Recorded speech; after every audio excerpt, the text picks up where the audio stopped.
Hi అండి, అందరికీ నమస్కారం.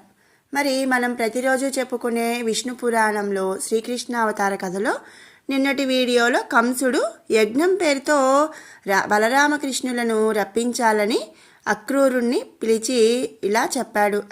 మరి ఏం చెప్పాడు అనేది ఈరోజు వీడియోలో మనం తెలుసుకుందాము. అక్రూరుణ్ణి పిలిపించి, అక్రూరా, విష్ణువు అంశలతో నట దేవకీ వసుదేవులకు బలరామకృష్ణులు పుట్టారట. వారు నందుని గోకులంలో పెరుగుతూ నా వారిని చాలామందిని చంపారు అని నారదుడు వచ్చి చెప్పి ఇప్పుడే వెళ్ళాడు. నా తండ్రి ఇంకా నా వాళ్ళుగా ఉన్నవాళ్ళు నా మేలు కోరేవారు ఒక్కరు కూడా లేరు. నువ్వు ఒక్కడివే మంచివాడవు. నా ఆలోచన చెప్తున్నాను విను అని చెప్పి కంసుడు అక్రూరుడితో చెప్పాడంట. మరి తన ఆలోచన ఏంటి అనేది ఏంటంటే, ధనుర్యాగం అని ఒక యజ్ఞం చేయదలిచాను. ఎల్లుండి ఆరంభిస్తాను. నువ్వు వెళ్ళి ఆ యజ్ఞానికని బలరామకృష్ణులను, ఆ దుర్మార్గుణ్ణి నందుణ్ణి తీసుకురా అని చెప్పి కంసుడు అక్రూరుడితో చెప్పాడు. మరి ఇక్కడ అంటే తన ప్లేస్లో మన ఎవరైనా కూడా తన స్థలంలో అవదు అనుకున్నప్పుడు మన స్థానాన్ని తెచ్చుకొని అక్కడ వాళ్ళని బాధ పెట్టాలి అని ఎలా అయితే అనుకుంటుంటారు కదండి, కొంతమందిని మనం చూస్తూ ఉంటాము. అదేవిధంగా ఈ కంసుడు మరి ఇక్కడికి తీసుకురా, ఇక్కడ వాళ్ళ పని నేను పట్టేస్తాను అని చెప్పి చెప్తాడనమాట. నా దాకా ఎందుకు, ఇక్కడికి అంటే చాణూరుడు ముష్టికుడు ఉన్నారే, వాళ్ళ చేతుల్లో ఆ బలరామకృష్ణుల బ్రతికైపోతుంది అని చెప్పి కూడా కంసుడు చెప్తున్నాడంట అక్రూరుడితో.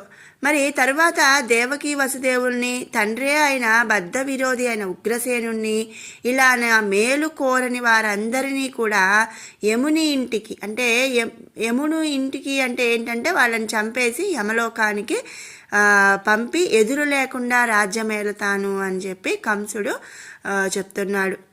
మరి వెళ్ళి గోకులానికి యజ్ఞం మాట చెప్పి పాలు వెన్న నెయ్యి కావిళ్లతో పట్టించి నందుణ్ణి బలరామకృష్ణులను తీసుకురామని చెప్పి కంసుడు అక్రూరుణ్ణి చెప్పాడు. అలా అనగానే అనుకోకుండా కృష్ణ దర్శన భాగ్యం కలిగిందని ఆ సుబుద్ధి సంతోషించి రథారూఢుడై మధుర నుంచి గోకులానికి ప్రయాణం సాగించాడంట.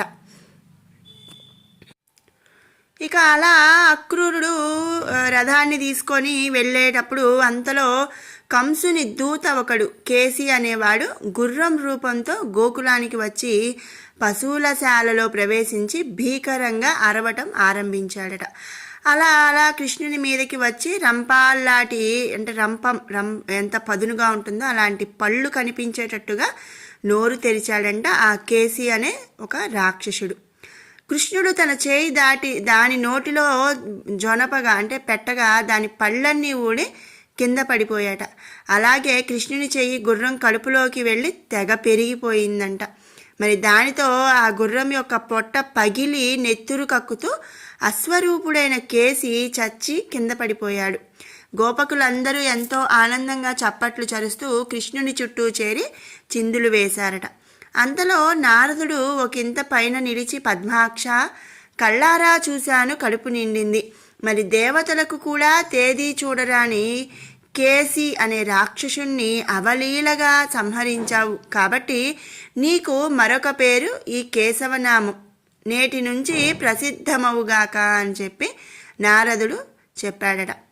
మరొక మాట ఏంటంటే, చూడు, 4 నాళ్లలో కంసునితో కలహం, అది కూడా చూడాలని వస్తాను అని చెప్పి ఇక ఇప్పటికి సెలవు అని చెప్పి నారదుడు అయితే వెళ్ళిపోయాడంట. మరి నారదుడికి తెలుసు కదండి, ఆల్రెడీ కంసుడు అక్రూరుడు అనే ఒక దూతని అంటే పంపిస్తున్నాడు. మరి ఆయన వస్తున్నాడు వీళ్ళని యజ్ఞం పేరుతో బలరామకృష్ణుల్ని తీసుకొని వెళ్ళడానికి అని నారదుడికి తెలుసు. కాబట్టి మరో 4 రోజుల్లో కంసునితో కలహం అనేది ఉంది, ఆ కలహాన్ని చూడడానికి నేను వస్తాను. మరి ఆయన పేరే కలహభోజనుడు కాబట్టి మరి కంసుడితో ఉన్న కలహం చూడటానికి వస్తాను, ఇప్పుడైతే ఇక నాకు సెలవు అని చెప్పి నారదుడు వెళ్ళిపోయాడట. ఇక అక్రూరుడు రథారూఢుడై వస్తూ అనుకున్నాడట, ఏమని, శ్రీకృష్ణుణ్ణి చూసే భాగ్యం నాకు కలిగింది, నా జన్మే కృతార్థమైంది అని చెప్పి ఆ అక్రూరుడు అనుకుంటున్నాడంట. మరి తలచినంతనే పాపాలను పోగొట్టే సుజన వత్సలుణ్ణి చూడబోతున్నాను. మరి తలుచుకుంటేనే పాపాలన్నీ తొలగిపోతాయి. మరి ఆయన్ని చూస్తే ఇంకా నాకెంత ఆనందం అని చెప్పి ఆయన సంతోషంతో బాగా ఉక్కిరి బిక్కిరి అయిపోతున్నాడట.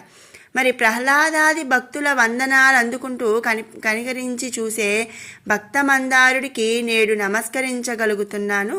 వేదాంత విద్యా రహస్యాలను తనలో దాచుకున్న విద్వన్మణితో మాట్లాడబోతున్నాను అని చెప్పి ఈ అక్రూరుడు చాలా ఆనందపడుతున్నాడు. మరి అంతే కదండి, మనం ఎవరైనా చాలా పెద్దవాళ్ళని అంటే గొప్ప వాళ్ళని కలుస్తున్నప్పుడు మరి ఫలానా వాళ్ళు అంటే వాళ్ళని తలుచుకోవడమే కొంచెం ఎక్కువ. అలాంటి వాళ్ళని మనం చూడబోతున్నాము అన్నప్పుడు, మాట్లాడబోతున్నాము అన్నప్పుడు ఎలా అయితే మనం ఎంతో ఆనందంగా ఉంటామో అదే ఆనందంతో ఇక్కడ అక్రూరుడు కూడా అలా సంతోషంగా ఉన్నాడనమాట.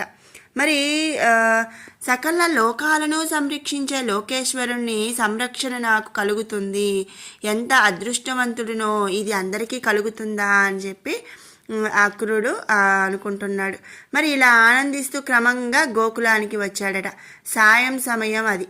రామకృష్ణులు అంటే బలరామకృష్ణులు తోడి గోపకులతో గోవులను తోలుకొని వచ్చి పశువుల శాలలో చేర్చారట. ఇక పాలు పితకడం తరువాయి. ఆ సమయంలో అక్రూరుడు శ్రీకృష్ణుణ్ణి దర్శించాడు.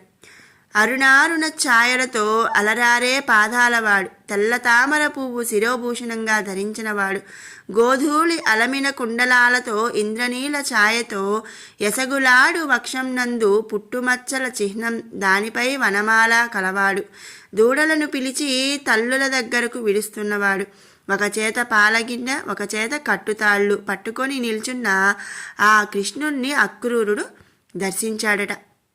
మరి ఇక్కడ చూడండి, అక్రూరుడు ఏం చేస్తున్నాడంటే శ్రీకృష్ణుణ్ణి చక్కగా వర్ణించాడు. ఎంత బాగా వర్ణించాడంటే మరి ఆ గోవులను గోశాలలో కట్టేసేసి అంటే శాలలో కట్టేసేసి పాలు పితకడానికి రెడీ అయినప్పుడు ఆయన ఎలా ఉన్నాడు అనేది చాలా చక్కగా ఇక్కడ వర్ణించాడనమాట. మనం ఆ వర్ణన వింటుంటేనే చక్కగా అసలు మనం తలుచుకుంటే ఎంతో మనసుకి ఆనందం అనేది అనిపిస్తుంది. మరి ఆ విధంగా అక్రూరుడు ఆ శ్రీకృష్ణ పరమాత్మని చూసి అక్రూరుడు ఏం చేశాడు అనేది మనం రేపటి వీడియోలో అయితే తెలుసుకుందాము. జై శ్రీమన్నారాయణ.